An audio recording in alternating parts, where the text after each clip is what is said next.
Okay, welcome back to track one. Thank you for coming to see the next talk. Your next speaker is Heather Burns. Heather is a digital law specialist from Glasgow, and they're working on the WordPress GDPR compliance project, making changes that will improve the basic standard of privacy for 30% of the sites on the open web. WordPress is everywhere, and it's fantastic. Fun fact for Heather, Heather said that she wanted to come because there would be Yorkshire crisps here. Because we make everything better in Yorkshire. Crisps, tea, pretty much everything. So please give a big round of applause for Heather.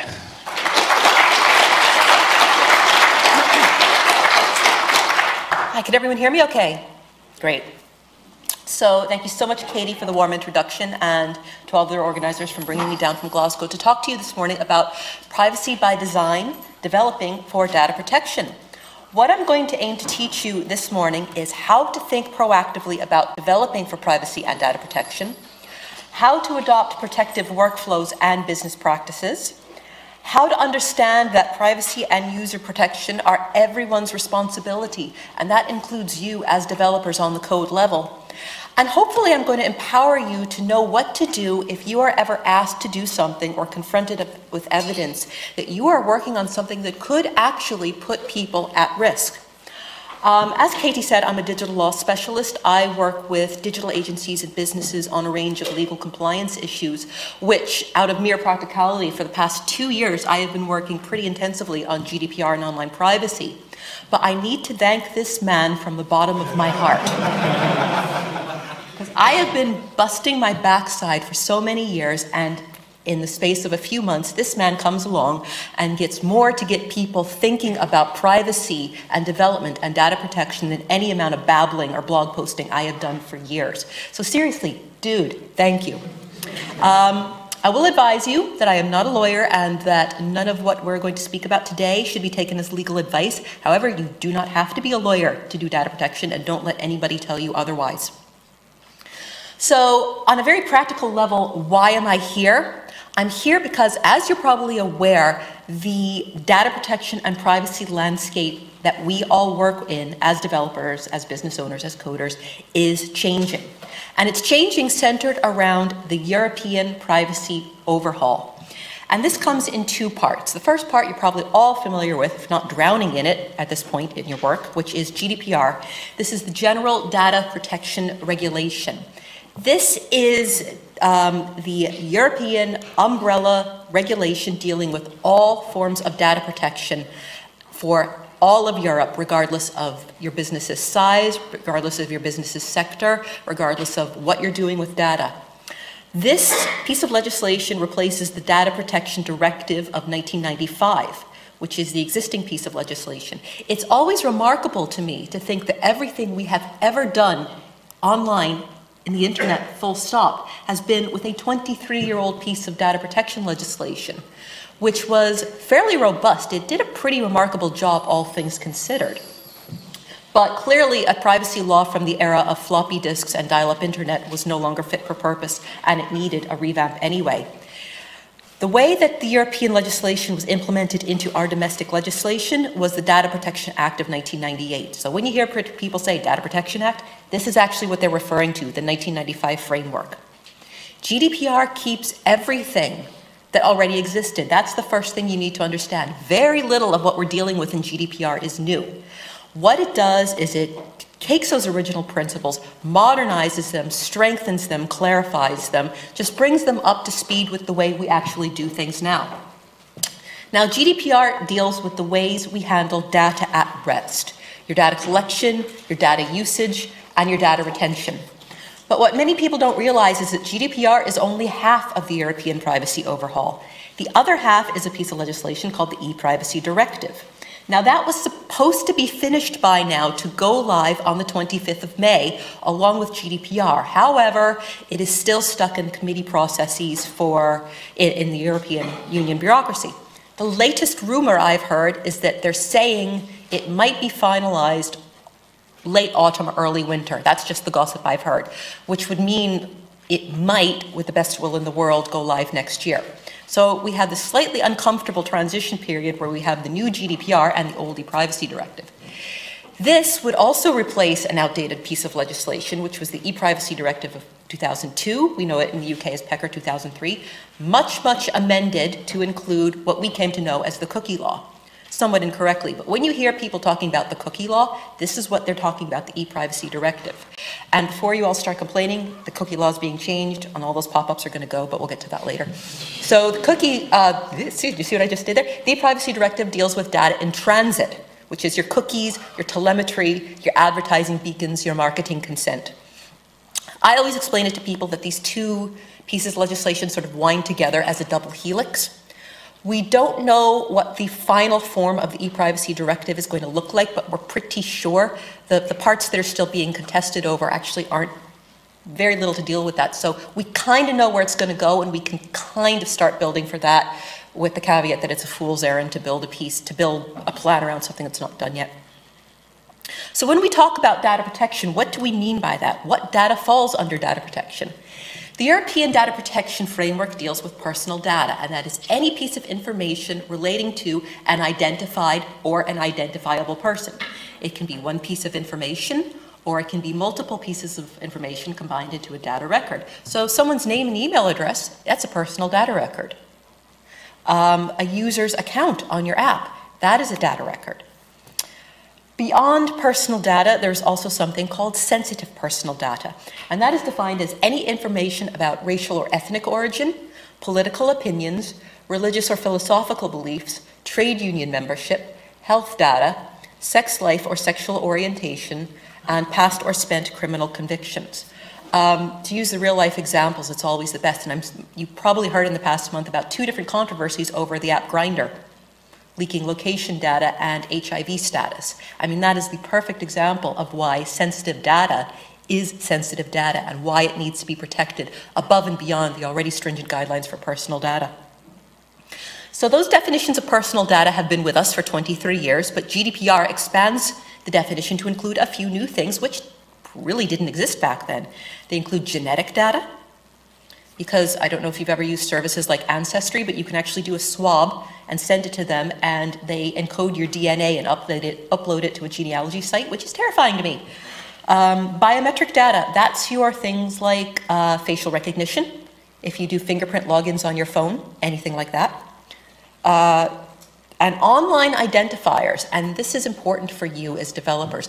This is a much needed, I think, catch-all category. Just any form of identifier we assign to a human person in the work we do, whether that's an app account, whether it's any sort of system by which you're processing people's data, that counts. Another thing, which for some reason is not on this slide, is location data. Location data now counts as personal data. So if all of you have never gone through your phones and seen what apps are capturing location data, please do that during the coffee break. Who does the European Data Protection Framework apply to?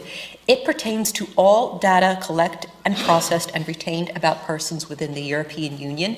If you ever hear people saying GDPR is about European citizens, that's wrong. It is about anyone who happens to be located within the European Union, regardless of nationality. So if I go to my big annual conference in June, which this year is in Serbia, and there's people from 150 nations in there, all the data that they're dealing with, wait, Serbia's not in the European Union, never mind that, but last year was in Paris. So even the Americans who were there, the data that was being generated on their phone fell under the European Data Protection Framework. It is extraterritorial. That means it applies to non-EU businesses collecting or processing data about Europeans. And again, this is not new, but this is where you have some people, particularly Americans, going apoplectic saying, wait a minute, we're not in the European Union. You can't tell us what to do. Well, the answer to that is please delete all your European customers, because you're doing them a favor. If you are collecting this data, the rules apply to you. If you don't like it, you don't have to do business with Europeans. It applies to all businesses. There is no minimum size or turnover. This tends to upset small businesses a lot because they don't think that the rules should apply to them. And maybe on some level it is unfair that a one-woman business has the same set of rules to follow as a corporation. But think of how many app studios you know that are 5 or 6 people. And they can be doing tremendous amounts of damage, collecting mountains of personal data and misusing it. So why should they be exempted just because it's 5 people? And it applies to all situations, the public sector, the private sector, academia, startup, corporate, no matter where you're working, what sort of information you're dealing with, for what purposes, this set of rules applies to you. So why does that matter? In all the speaking I've done, I've learned that the cultural difference is where we fall apart, and the cultural differences are where we need to understand each other and come together. Why does this European data protection framework overhaul matter so much? Because for better or for worse, most of the technology businesses and development we deal with, it's either done in or centered in the United States. And we have a major cultural difference with the United States when it comes to privacy. In the UK and in Europe, we regard privacy as a fundamental human right. That's because we have had genocides and holocausts. I mean, literally, we have learned this the hard way. We have enshrined privacy as a fundamental human right, both as a value and in law. We hold that data belongs to the subject. The information about you that's churning away on your phone, syncing to a cloud server right now, it's about you, and you have rights over it. We have, as I've just explained, put in one overarching law for all situations, all member states, all sectors. There's no a la carte, you can't pick and choose. And as I explained, it is not tied to citizenship or nationality. We hold privacy as its own legal framework, its own set of rules to follow. If there is a dispute, it is resolved through the privacy legal framework. And we have a culture of constructive cooperation before litigation. We don't have silly lawsuits in courts because we have data protection regulators who work on a cooperative system. They will work with you. They will try to get you to fix the mistakes. The only things that end up actually being litigated, much less fined, are truly egregious data breaches, Uber, Facebook, that sort of thing. Now, we need to contrast that with the US. The US does not hold privacy to be a fundamental human right. Free speech is the fundamental human right in the States, and in fact, in courtroom action, privacy has actually been seen as an impediment in some cases to freedom of speech. I saw one case recently where it was ruled that you're allowed to scrape a website for people's information because that's out there, and scraping it is freedom of speech. They don't have privacy rights over it. That's how vast the cultural difference is. The US holds that data belongs to whoever holds that data. So all the information about you uploading from your phones right now to an American server, they think they own that data about you. No, not you. There is no overarching data protection or privacy framework in the US. It's piecemeal across states. You've heard of California privacy law. It's piecemeal across sectors. You've heard about HIPAA for health information. You've heard about COPPA, which is under 18s. But there's nothing like we have here.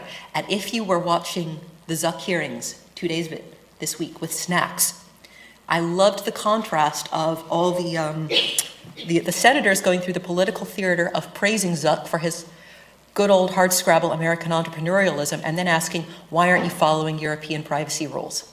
Because they literally have nothing to compare it to. So a lot of the venom and wind against Zuck, it is very empty because he's been able to do everything he could do because there is no law to tie him to. Out with FCC, but we won't get into that here. The US, as I explained, holds that whatever regulations, rules they're following should be tied to citizenship or nationality. They should only have to respect your privacy rights if you live in California. They don't see why, and if they're in California for that matter, they generally don't see why they should be beholden to European rules for their European customers. And as I said, they don't tend to have privacy as their own set of law. Privacy tends to be held as a subset of contract or tort law. So you might have seen the FCC consent decree that's being debated right now. The only way they can get Facebook is to say that they broke a contract, not that they broke privacy law. And of course, the US, sue first, ask questions later. I wrote a long piece recently, which I'm going to actually explain to you in the next few minutes. And you could tell the comments from the Americans. They're saying, I don't see how we're going to get prosecuted over this. And it's interesting that they think in terms of prosecution. They can't get out of the mentality of a judge in a courtroom banging a gavel. That is not how it works. So there's a big cultural difference to overcome, but it's important for you as developers to understand that when you're working with developers from the US, that is the expectation they bring to the table. And they don't understand that for you as Europeans, this is the expectation you bring to the table. So a little diplomacy goes a long way. So the next question you're thinking about, and I know what you're thinking, don't say it. What about data protection after that thing? You know that thing we're not going to talk about, because there's a code of conduct, and I've got a Glaswegian mouth on me, we'll put it that way. So after Brexit, which has the transition periods changed since I made this slide? I don't know. But whenever this transition period ends, it's important to remember that European privacy law is extraterritorial. So if you're still going to be doing business in the UK with European users, you've still got to follow these rules. Doesn't matter that we're going out of the European Union. But we know for a fact that we are going into GDPR regardless of Brexit. We're already halfway there, and that's a piece of draft legislation which I'm monitoring very carefully through the parliamentary process called the Data Protection Bill. And this is the piece of legislation by which GDPR will be implemented into domestic legislation. We're going ahead with GDPR. Don't think that because we're leaving the European Union, we're getting out of this. I have encountered people that honestly voted for Brexit because they thought that it would get us out of the cookie law. Honest to God, as I said, I'm Glaswegian. If any of you voted for Brexit to get out of the cookie law, meet me out back afterwards.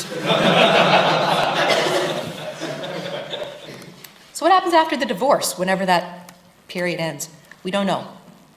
Not only do we not know, but this is what keeps me up at night. You know what's happening out there. Do we have a situation where the hard Brexiters are so determined to scorch earth, the baby and the bathwater, that they scrap the European data protection system to go for something domestic, which means we can't do business in Europe? Or this worries me even more, does the UK move towards a US-style market-driven, e.g., yes, we will respect your privacy, write your own rules regulatory system, just coddle up to American investment? This is why it's very important to monitor the data protection bill going forward and to keep an eye on things in the years to come.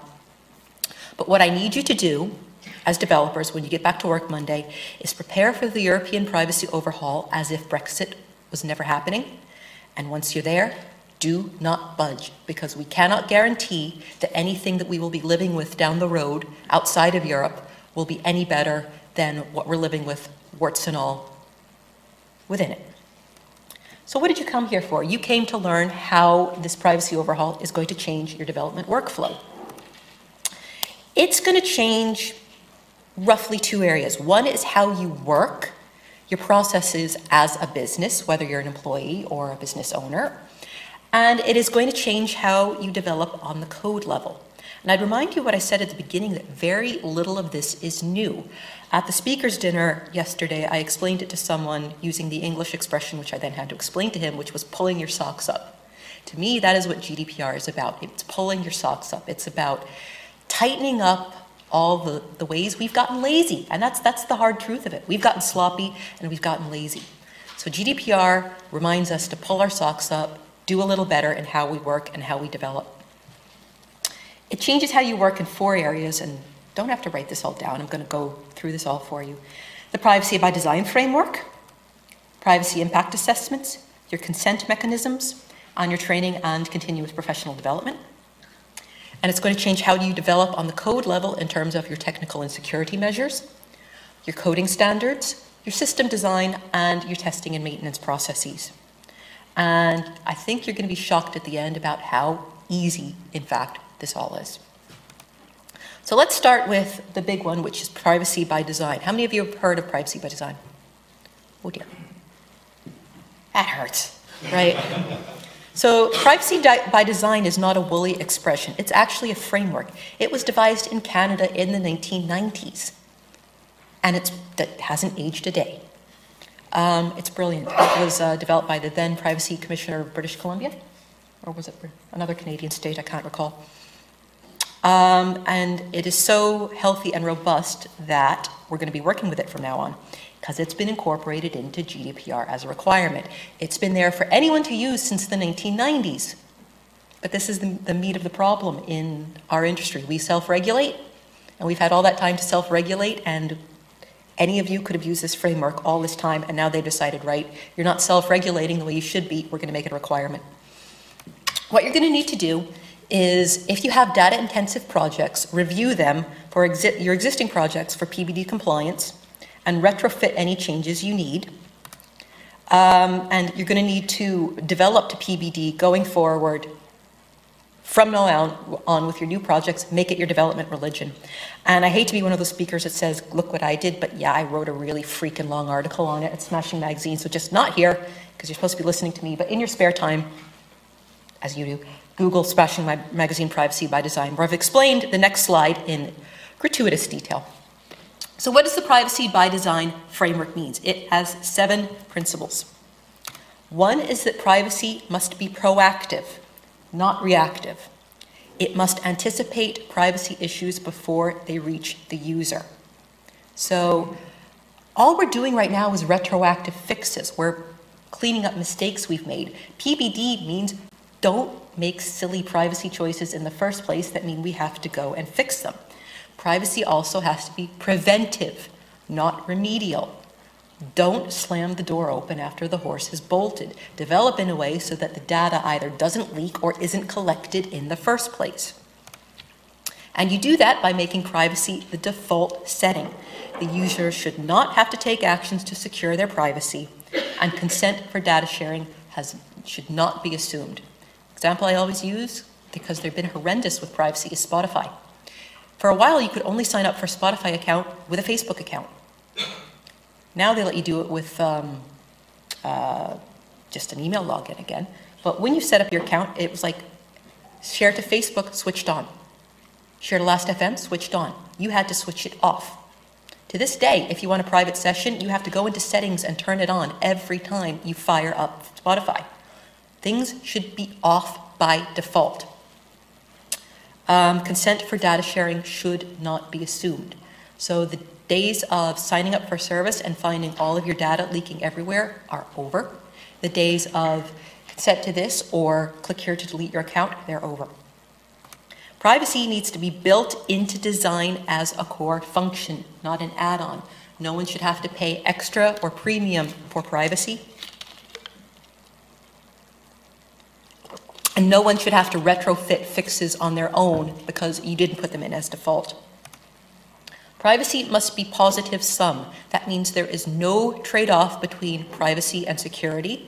There is no trade-off between privacy and service provision. And if you don't understand what I mean, wait until you see the next slide after this one. Privacy has to have,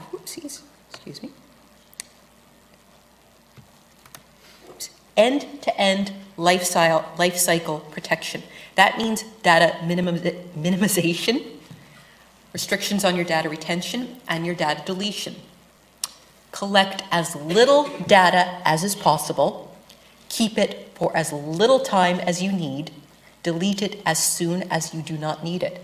And you actually have to come up with a data retention schedule. Golden rule of GDPR is document it or it didn't happen. And one of those things is your end-to-end life cycle. You have to document how long you keep all your data for all your situations. And you have to document and justify why you keep it. And you have to document when you delete it and the fact that you deleted it. So the days of keeping every email address you've ever gathered in case you want to sell something to them one day are over. The days of keeping people's accounts active on a site years after they last logged in, they're over. Your privacy processes have to be open. That means that whatever you're doing to safeguard users' privacy has to be visible, transparent, documented, and independently verifiable. Part of this is through things like privacy notices, which I'm doing a talk on tomorrow because I scheduled 2 talks in 2 cities in 2 days because I'm an idiot. But the privacy notices, formerly known as privacy policies, which is the legal gibberish at the bottom of your website that a lawyer spit out, they're gone. You have to tell your users everything you're doing with their data, why you're doing it. You have to tell them all third parties you're sharing data with, and you have to name them. The days of we may share your data with carefully selected third parties, they're over. Everything you're doing with users' data has to come out into the open. And the other thing about your privacy notices is that people have to be able to read them and challenge you on it. If they don't like the way that you're using their data, if they want you to stop using their data in certain ways, they have the right to challenge you on it now. I have some wonderful friends in the WordPress community who deliberately put a spelling error in their privacy policy so they could see how many other developers copy and pasted it. I'm not sure who's buying who the beer next time, but it's in the dozens. Those days are over. So your privacy is open from now on. And your privacy development practices must be user-centric. Getting back to what we talked about the cultural differences, data belongs to the user. It's not yours. You can't hoard it, you can't play with it, you can't have fun with it. You make data privacy user-centric through things like granular privacy options. It's no longer accept everything or nothing. Give people choices, give people options. Maximized privacy by defaults from the minute they set up their account. Detailed privacy information notices, as we've just discussed. User-friendly options, clear notifications of changes. As I said, it's the pulling your socks up. The nonsense stops. We return rights and ownership to the user. So if you want a good example of how not to do PBD, you've already seen one this morning. Did anyone read that? Signing up in the Wi-Fi. You agree we may use the details you give or make accessible to us when you sign up to display to you targeted advertising in your web browser while you use the service and to contact you subsequently on behalf of our advertisers by email. I actually read the privacy policy because I'm a freak. They reserve the right to email you for 12 months after this. So a year from now, you may still be getting email to have used the Wi-Fi for this conference. And that's not a criticism of the organizers or the venue. This is the norm. This is the norm we've all come to live with. And this is why we need the data protection overhaul. And this is why I'm tethering on my mobile data. Has anyone noticed, is the advertising actually in ads, or is it something like, I have seen little banners on the top of a screen, which is a man in the middle attack, technically? So the next aspect we're going to be dealing with in terms of your changing workflow is privacy impact assessments. This is part of Document It or It Didn't Happen, and I love these. Your PIA is a living document that has to be accessible to everyone working within a project. Some organizations are even making theirs public. You don't have to do that. You don't have to reveal any proprietary information. But Facebook's certainly been asked for their PIA a few times this week. And that's another thing that had me laughing out loud and scarfing snacks during the Zuck hearings, is that there were senators asking for privacy impact assessments, which don't exist in America. Because when the stuff hits the fan in America, all the United States Senate has to fall back on is European privacy law. Just snacks. A PIA is the process by which you simply document what you're doing, why you're doing it, the consent and legal basis by which you're collecting data. You document the data risks to the data subjects, to the organization, and to your technical end systems. At its heart, a PIA is something you all should be doing anyway, where you sit around a table before you've written a single line of code and talk about what are the privacy risks. What data are we collecting? Why are we collecting it? What are we doing it? Who are we sharing it? What happens if the data leaks? What happens if the data is breached?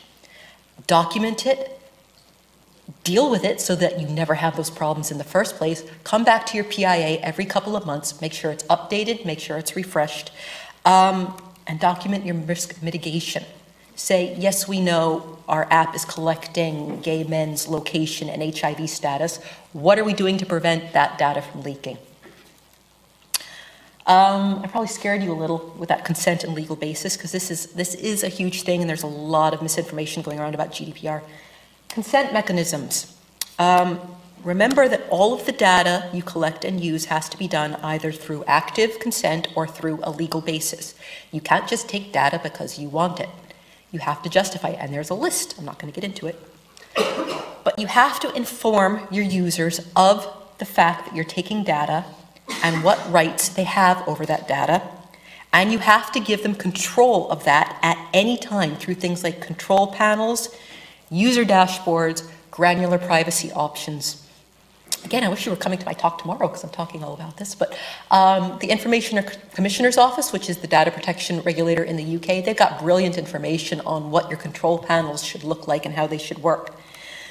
When you're developing for privacy by design and default, you have to enforce that. I mean, enforce it. So if a user hasn't selected an option about their privacy, put a pop-up the next time they log in and say, you haven't expressed a choice here.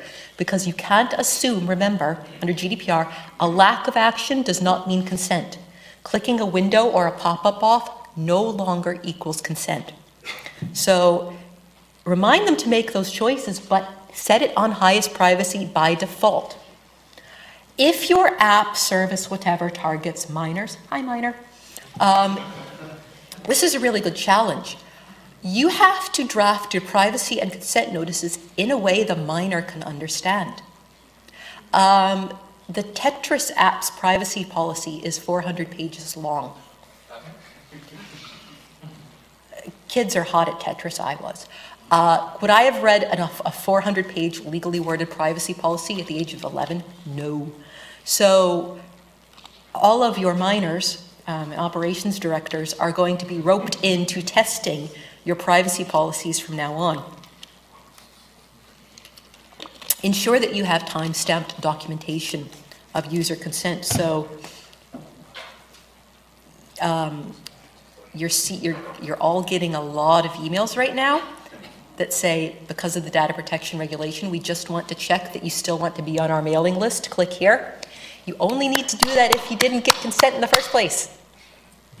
So all of the people who are sending you those emails, and I'm sorry if you're sending them out to your customers, the only reason they're doing that is because they don't have timestamp documentation that they ever had consent in the first place.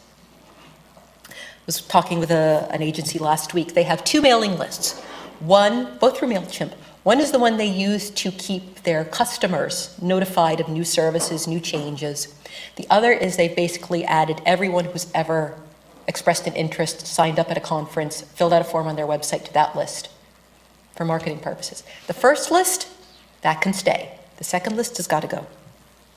So don't assume anything. If you don't have proof that the consent didn't happen, don't assume it happened.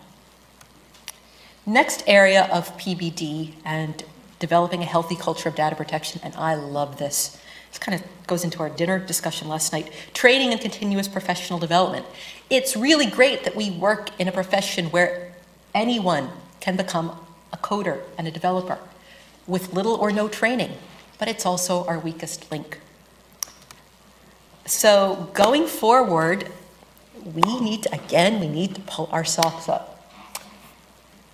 It's going to require that those of us working on projects, whether it's as contractors or as employees within a country, we actually have to know this stuff.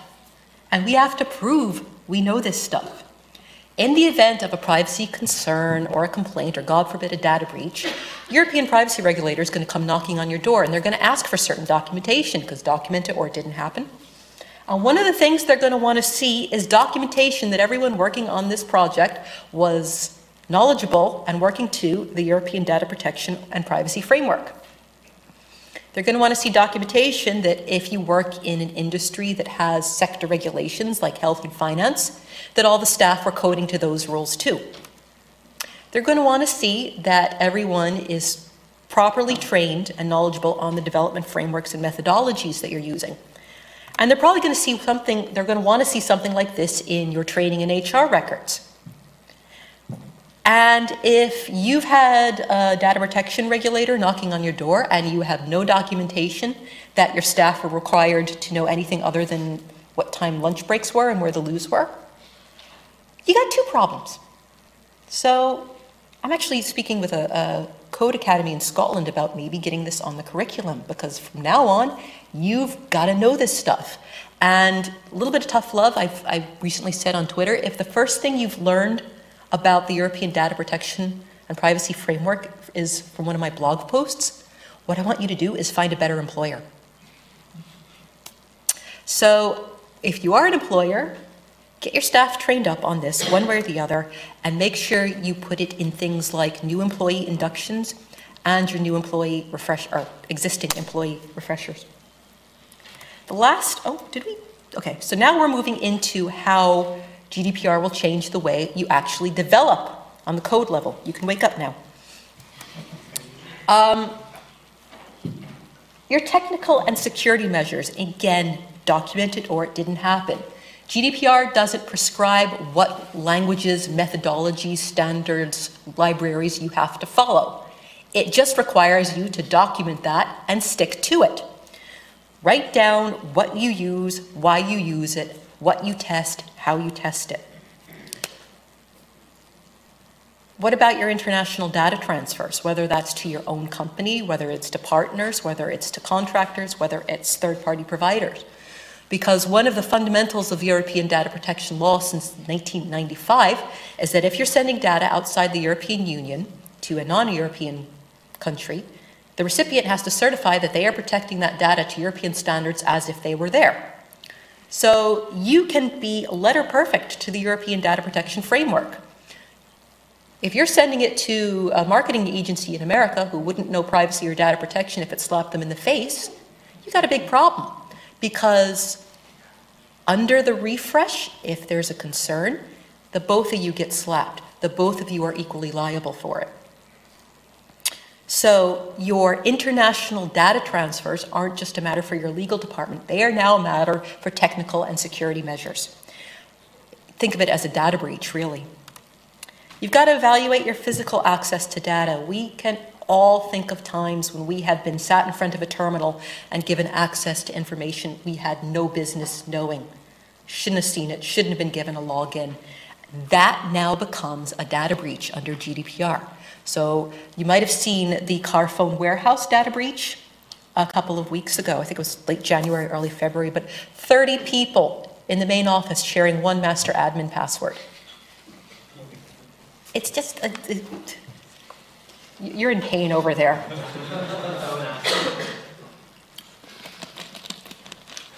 So again, that now becomes a security issue. Always has been. Pull your socks up. Again, evaluate user access to information. I dealt with a site where 20 people had all been given admin access to credit card data. There's only 2 people who needed credit card data, and that should have been restricted to admin, and it was, but they were giving all the new users admin. So this is where you think of sandboxing. Don't show people information they don't need to see. And remember, your staff training is a security measure. Don't put yourself in a position where your company gets slapped for a data breach because you were allowing devs who've never heard of data protection law to code things. Your coding standards, again, become a technical and security issue. Create a list of your approved code libraries, tools, frameworks, whatever you're using. Just document that and stick to it. When you change that, reflect that in the documentation. Disable any unsafe or unnecessary modules. We've all seen systems with everything thrown in. You don't need it. Switch it off, especially things that are capturing or transferring personal data. Disable unnecessary data retention. That starts on the front end with, we've all seen contact forms where every field was required. It goes on the back end. I mean, thank you, Zuck. Thank you, Cambridge Analytica. The issue of Facebook developers coding those apps in a way that all the contents had access. Think of the ways this whole brouhaha could have been prevented if they had disabled a module. And your code reviews should include data maps. Boy, am I having fun with this on a project. They're literally going, where the heck is all this data? Where does it live? In what tree? On what server? In what country? Do you know where all the data you're working with actually resides and who has access to it?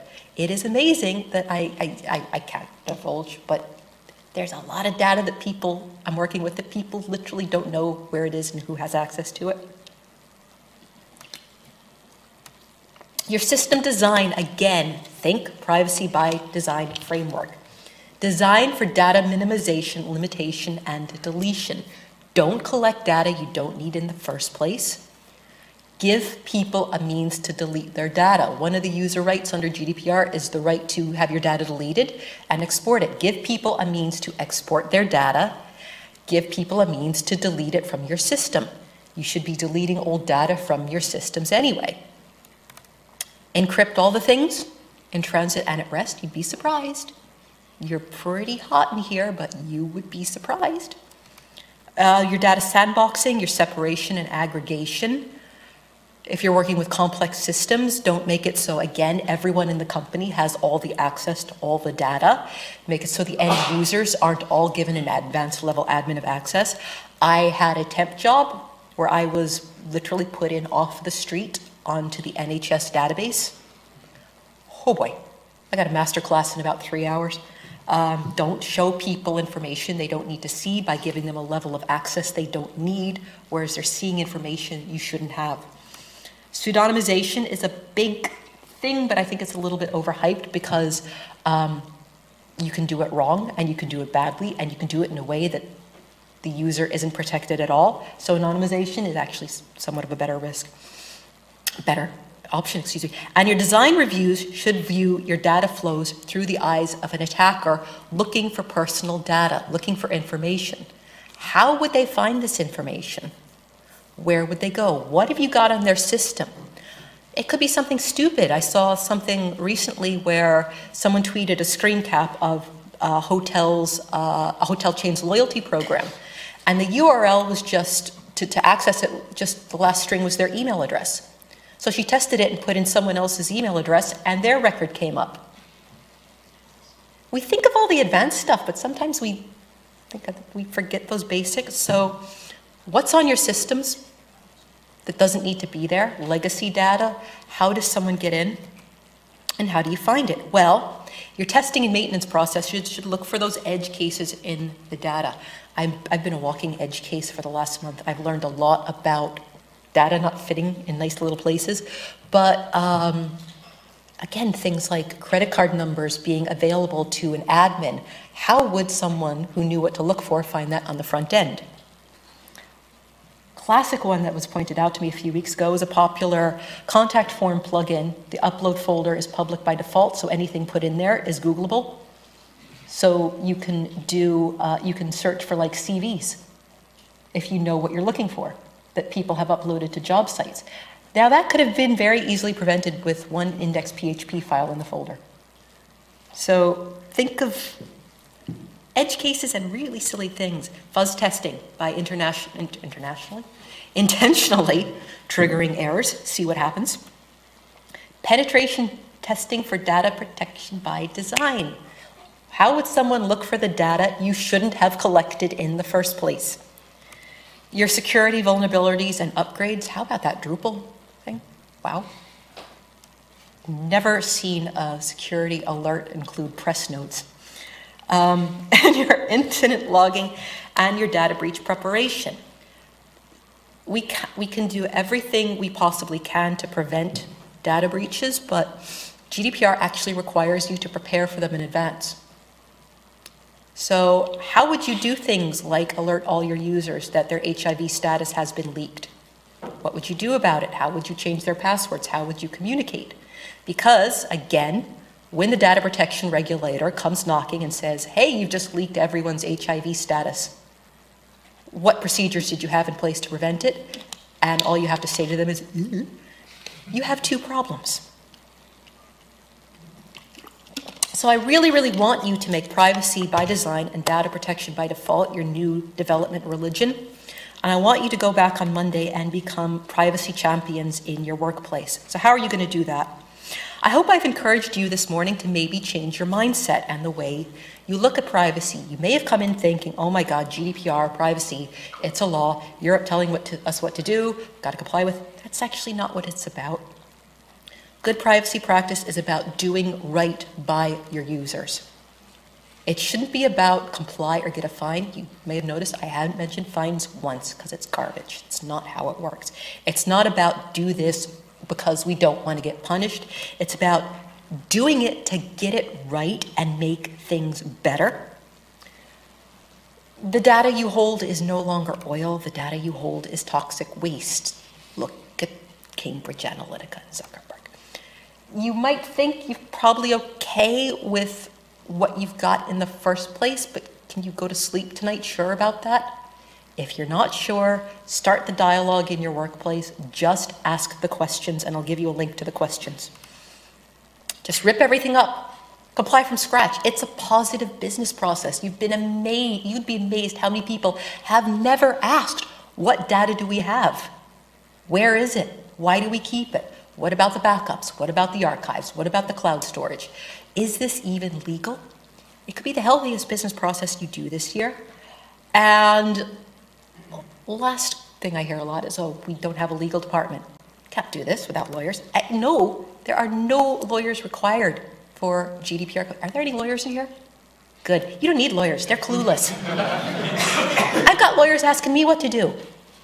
So the only thing you're really going to need lawyers for in GDPR is things like your third-party contracts with your external suppliers and your international things. So when you get back to work on Monday, get to work on being a privacy champion. Audit your processes, your systems, your workflows, audit your data, integrate PBD and DPBD into everything you do. Train everyone on responsible DP and privacy practice. Refresh everything regularly. GDPR is not a checklist. It's not a certificate you can stick up on your wall on the 25th of May and say, hey, we're compliant. That is the most guaranteed way to make your compliance slide into nothing by the end of June. Document everything regularly. Check your contracts. Ask your third party and your international service providers, what are you doing with our data? How are you protecting it?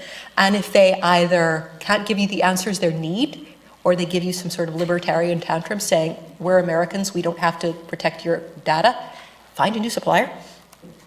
Challenge colleagues and managers who ask you to engage in excessive or illegal data protection processes. The worst thing that could happen to you is you end up as a celebrated whistleblower on the front page of The Guardian.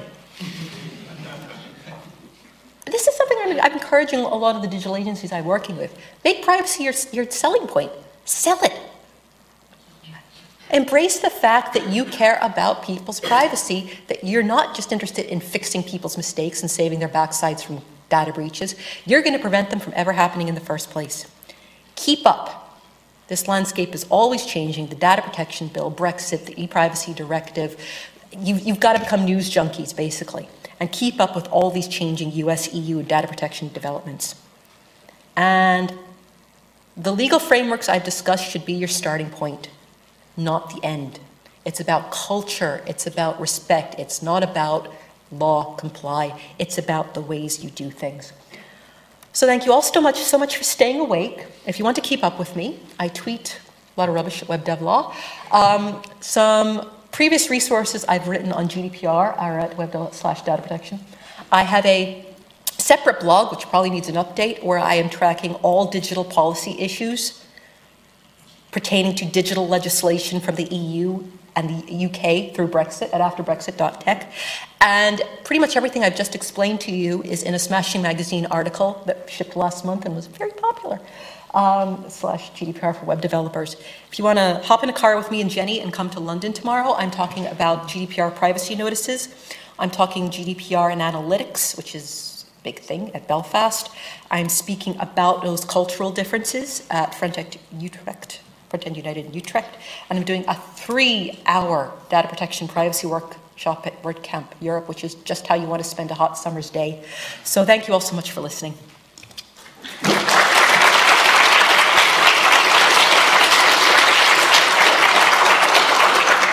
How was that for time, Katie? You good for time. Thank you very much. That was a fantastic talk. Okay, we've got some time for Q&A.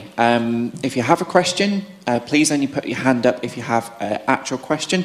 Comments should be directed to speakers afterwards. And please do so if you have a comment.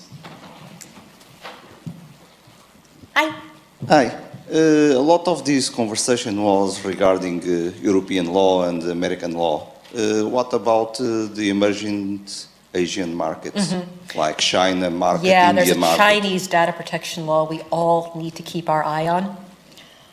It's fascinating, but there's a really good site I have bookmarked, which I'll try to remember to tweet it later, but it's like a global encyclopedia of privacy laws. So if you are developing an app for Malaysia, it'll tell you what you need to do. It's a good resource to bookmark. Anyone else? Come on, someone's got to have a question. Okay.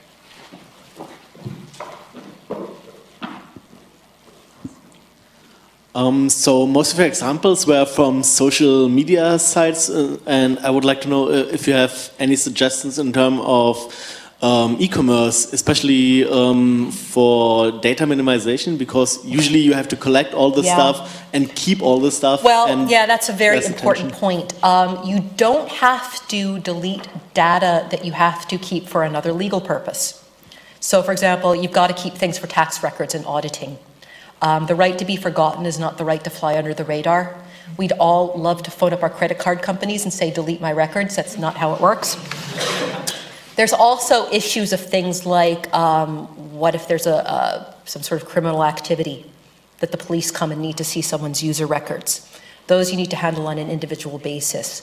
Their data protection regulators are not going to have a problem with you keeping some records because you suspect there's criminal activity, or, you know, your tax authority obviously is going to want to see those records. So don't think you have to throw out the baby with the bathwater. So don't worry about that. Any more questions? So GDPR also mentions with existing details that you hold a soft opt-in. How would you advise that's best approached and handled correctly? In terms of your existing records? Yeah. As I said, you only have to get consent again if you didn't have it in the first place, but what I would recommend you do is add granular privacy settings in the user sections. LinkedIn has actually done a really good job, because LinkedIn has been a privacy nightmare for ages. Shadow profiling, third party. Go into LinkedIn and have a look at how they go into their user settings, privacy. They have added so many granular options, but the thing is they're all turned on by default. They got it half right. But I want to see settings, options, lots of choices in lots of different areas. And it's great that they're bringing it out into the open and giving the choices. Still not happy with what they're doing, but at least. So, does anyone think of other good examples they've seen lately of really good granular options? Certainly not the Wi-Fi login for here. I mean, think about it, that should really be 4 different things. I want the Wi-Fi, I don't want marketing, I don't want a man-in-the-middle attack. I think it works. Anyone else?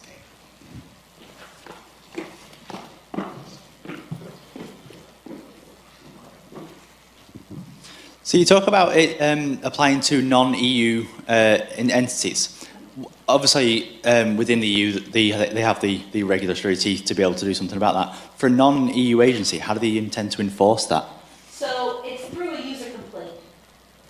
So I'm using your American app, and I'm not happy with how you're protecting my data. I go to the ICO, which is the UK data protection regulator. I file a complaint, they get in touch. Now, if you're American, you should be enrolled in the Privacy Shield framework if you're handling my data. So then it follows, the ICO gets in touch with the American regulator, which is the Department of the Treasury, for some reason runs Privacy Shield. That's not who runs it. It's all gone a bit blurry under Trump. But they handle it from there. So the Privacy Shield administrators can go to that American app company and say, hold on, you got to stop doing business in Europe. We're not going to allow you to do that anymore. So, again, I'm not picking on Americans, but they're kind of stuck in the mindset of courts and prosecution. But that's not how it works. It's one regulator talking to another regulator, and it gets sorted that way. if you're ever wondering how valuable your data is, it really surprises me that it's the Treasury that governs the data in the US. And again, it's reflective of the fact that they don't know where to fit these things into the yeah. I think we've got time for one more question. We've got people. One more. Yeah. But can I have the bite mark fellow, since he spoke about GDPR this morning? Thank you. Hi there. I wondered, what is the is there anything in the GDPR or privacy directives that counters the problem that I had when we turned our PlayStation on the other day, and it wouldn't let me play until I'd completed an enormous long form on screen with a controller? It seemed like it was kind of an end run around it because I was trying to review all these settings while having some pressure. Was it a settings review or a new account? No, settings review. It turned on like... Yeah, you're actually going to see a lot of that because it's everyone, again, retrofitting. Putting in the choices and the options that they either should have asked you or never thought to ask you in the first place. One of the things the draft e-privacy directive wants to do is have those pop up every 6 months. Review your settings. So here's what's changed. Here's what you may want to look at again. So you're going to have to get used to that. But it's probably going to be annoying, but less annoying than finding out that, you know, your HIV status was leaked. I don't have to review settings too. So I've got to leave in a car with Jenny in an hour. She's going to let me pick the tunes. So if you have any more questions, come see me in the hallway, Frank. Big round of applause.